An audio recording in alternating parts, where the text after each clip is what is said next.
coming up next is Ben Kovalick. I hope I'm pronouncing that correctly.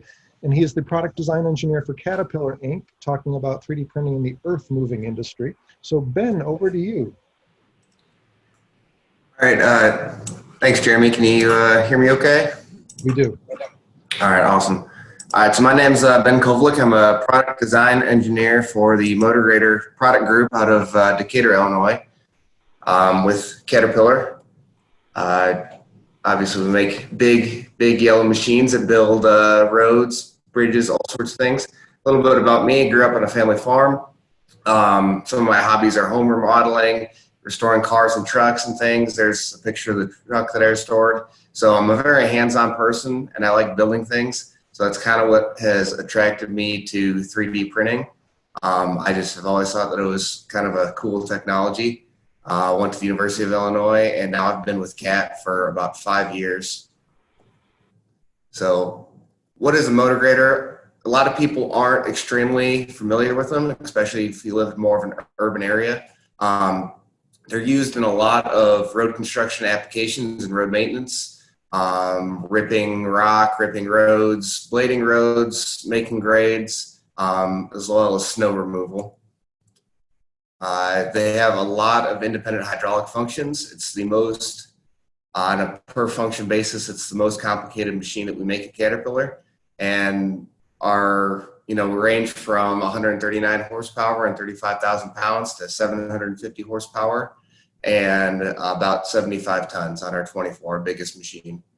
Like I said, complicated. You can either have a steering wheel with a rack of levers or joysticks. So if you want to get some cool videos, just search Cat Motor Graders on YouTube and you get into the operation. They're pretty neat. And I work on the performance structure side of it, which is these areas right here. It's the blade. We call it the drawbar, circle, and mold board. So it's the working end of the machine. It's the implement, what actually touches the ground, as well as the ripper and any sort of attachments that actually do work on the machine. So pretty broad, diverse, interesting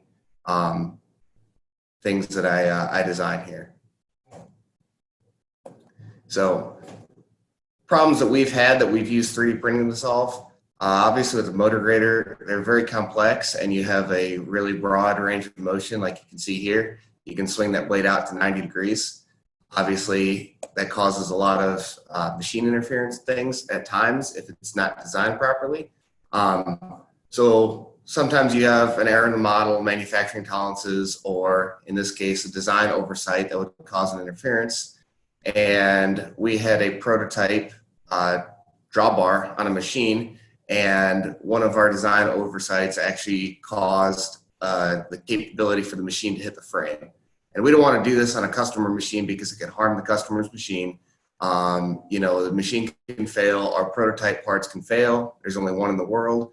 So that could delay or stop the testing and cause machine downtime, unnecessary costs. So what we did is we designed and 3D printed a set of cylinder stroke limiting collars. So they go on the lift cylinders there, and what they were, you can see it in the blue there in the bottom. We used a semi-flex, like a Ninja Flex material, and printed these. And basically that just limits the amount of stroke you have on your cylinder, so the blade couldn't raise all the way up, and then it eliminated the chance for the operator to hit the frame. So the first set we put about 800 field hours on, and these things were constantly getting squished basically by the cylinder, and those cylinders have a lot of force on them. So you can see after 800 hours, that's what it looked like. Definitely squished down, but it was still serving its function.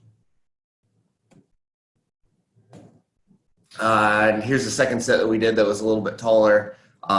Longevity also, it's not going to last forever. It's a piece of plastic on, a 50,000 pound machine or 80,000 pound machine. So we did increase the infill, the wall count, infill pattern. We experimented with those, and had to go through a couple sets of these, but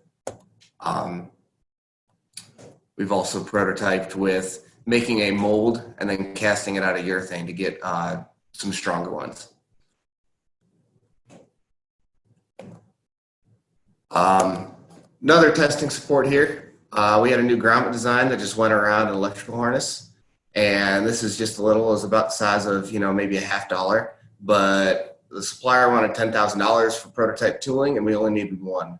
So we printed this in NinjaFlex, took about an hour, and I actually just used a piece of scrap. I didn't even use a whole roll. So it's a successful fit up and the machine is still running, and we're gonna go through with that tooling eventually to do this for production.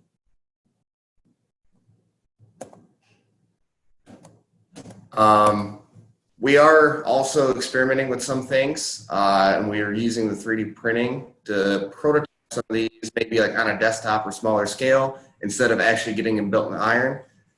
In this case, we have all of these ball studs on the machine, and that allows it to, that blade to swing all the way out. So each of these ball studs has an insert that wears, and this is a replaceable component for the customer. Adds cost, adds downtime, it's something else they have to touch, and it also impacts the accuracy of the grade that you're setting on the road. So if you're paving an interstate or something, that accuracy has to be really precise, and if you have a ½ inch of wear in your ball studs, that's going to be an issue. So these are also greased, so if they're not greased properly and regularly, it increases wear. So you can see there's an insert. It's got a brass coating on the inside of it. The left one is brand new. The one on the right is completely worn out.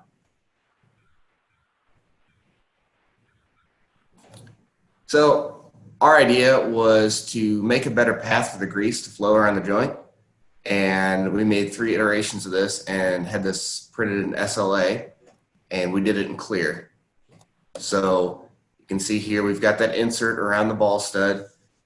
And there's this little grease pocket kind of here, this flat spot on the end of the ball stud. So the current grease circ does not line up with that. Our first idea was, well, let's just move the grease circ down into that to fill that cavity up quicker. And then another idea was to just add a groove to the ball stud. So here they are in clear. And the nice thing about being able to print the whole design in clear was when we greased that, you could actually see the grease flow around the joint. And in this case, we thought that just moving the whole location would get us what we needed, but it actually didn't really solve that much of the problem, and it just kind of kept the grease all balled up in the back. Now, once we added the grease groove, the grease flowed really nicely around the joint and really filled that whole cavity. So really was able to solve that customer issue that we're looking for there. And this thing, if we were not able to 3D print this in clear, with these new technologies, we would have had to make these in steel and iron, send them out to a customer site, machine them, weld them on, and then you really wouldn't be able to see the active grease flow around that passage either.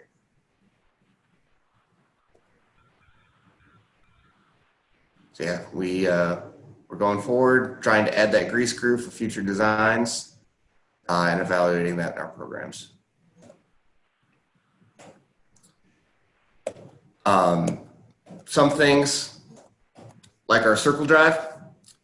So this circle drive, it's got a big brass gear, it's got a slip clutch in there, it's a very complicated assembly, and it's really hard to picture and visualize, I'm sure, in these, but a lot of serviceable components, and it's a really precise way it has to be assembled.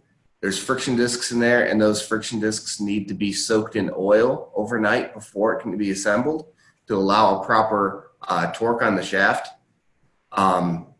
What they were doing in the facility was they were just throwing all of the discs in a bucket, basically, and when they're laying on top of each other, then you don't get adequate grease or oil on both sides of the disc. So we designed and made this clutch disc holder, and that was printed on our Ultimaker S5 here, that allows you to put the right amount of discs in for this assembly step and then set that in the oil bath. And we've been using this in the factory, and they actually just went out and got one machined out of aluminum. They liked it so much and they wanted something even more durable. So We've been using that Terraphylum print blend on that, and that worked really well. Again, on that circle drive, you can see it here. We had this SLA printed and did the whole thing in clear again so that you could see those internal components working. It's got a handle here, so you can crank on the handle like you would on a hydraulic motor.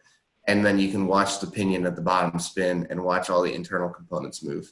And we've used this for new employees. You know, when a new guy joins our team, we'll have him tear it down, go through all of our assembly, disassembly, and assembly procedures, and rebuild the drive on our desk so that they can learn more about the system.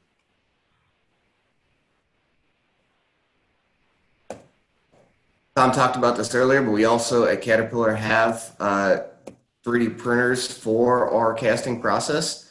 And I don't know what the brand of the printer is, but we basically just 3D print the sand mold you can see here, and then that comes out of that big hopper there with all the cores. These are some of the cores that we were 3D printing.